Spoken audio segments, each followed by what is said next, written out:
Kamara na gawing lifetime ang validity ng PWD ID ng mga may permanenteng kapansanan. Bawas hassle yan para hindi na kailangang mag-renew ng ID kada 3 taon.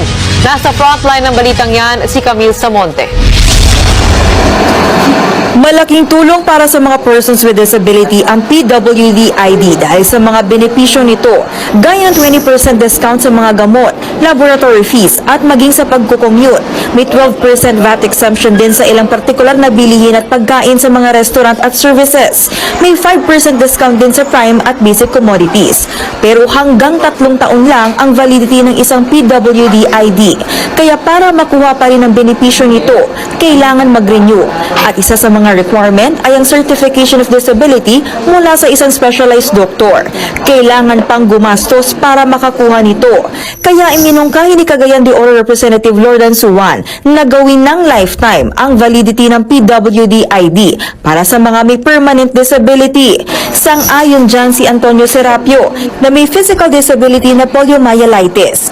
6 na taong gulang pa raw siya, hirap na maglakad. Siyempre, babayad ka ng 400 sa doktor, yung consultation fee, tas another 200 para doon sa pagpaprocess ng certificate. So, magkaiba po ng price. Ang certification ang nagiging basihan para matukoy ang sanhi at epekto ng kapansanan sa mobility na nag-a-apply ng PWD ID. Yung mga may permanent katulad ko, na kahit pumunta ako sa doktor, yung pa rin isusulat, doktor, yan pa rin tayo disability. Sana wag na nilang pag-apply yung uli na kasi yan hindi naman na isusulat, yung mga obvious po. May iba't ibang uri ng disability na kwalipikado para mabigyan ng PWD ID. Ang ilan sa mga disability ay permanente at nakikita. Pero meron din namang kapansanan na temporary o yung pwede pang gumaling.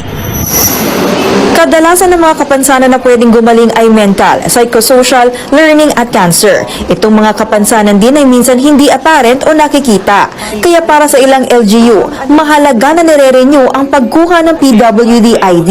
Medyo mahirap on our part. Kailangan namin to be sure na ito ba existing pa rin yung condition for them. Ito rin daw ang nagiging basihan nila para maging updated ang kanilang datos at pagbuo ng mga programa sa lungsod. Makakatulong din daw ito para maiwasan ang pag-aabuso sa PWD ID. Sa amin, we verify yung issuance ng certification coming from the medical practitioner. We call them. We have to ensure na talaga bang in-issue nila.